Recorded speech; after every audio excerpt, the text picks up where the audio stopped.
څلوېښت 15 قسمه دي ګلګتۍ دي چترالۍ دي او پېښورۍ دي او اکثره خلک چترالۍ کپړه ډېره خوښوي دا ډېره مشهوره کپړه ده او دا د میروشاه ډیزاین دی دا خلک ډېر خوښوي ونه خلک یې ډېر وخولي افغانستان خلک یې ډېر وخولي میروشاه خو عمومي دا هغه ټوپۍ ده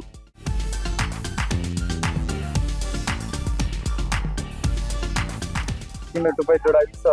دا غوټې ځانې دي دا 100 میله ټاکل 10 میله ټاکل موقع دي دا چې موږ دا کړي دي دا 2017 کې سٹارټ کړي دي وو ټکو نه میرا ډیزاین جوړوي چې دا کار نه کوي دا غوټې ټوپۍ دي لکه دا غادي او دا ځانې دا مشپل لکه په خپل پستانه غا جوړوي دا څنګه حساب کوي لټینا په لګا دا لکه دا غا خاطر وړي دا یو پر دا یې وړي او دا وړي جوړوي دا غا ځانې دي دا کار نه کوي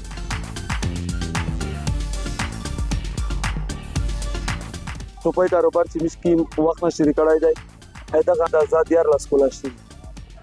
په 2009 کو کب سات کې شروع کړی هغه موږ په تعلیم خال کې 8-10 متنده عمل پانا بعد موږ د ټوپۍ کاروبار شروع کپونه کاوال درن چې ټوپۍ وي نارای ما باندې موږ دا کو موږ پوس خمران کې یا خمران نه موږ غرونه راغلل ته ونه کې موږ خپل د کون خلص کوم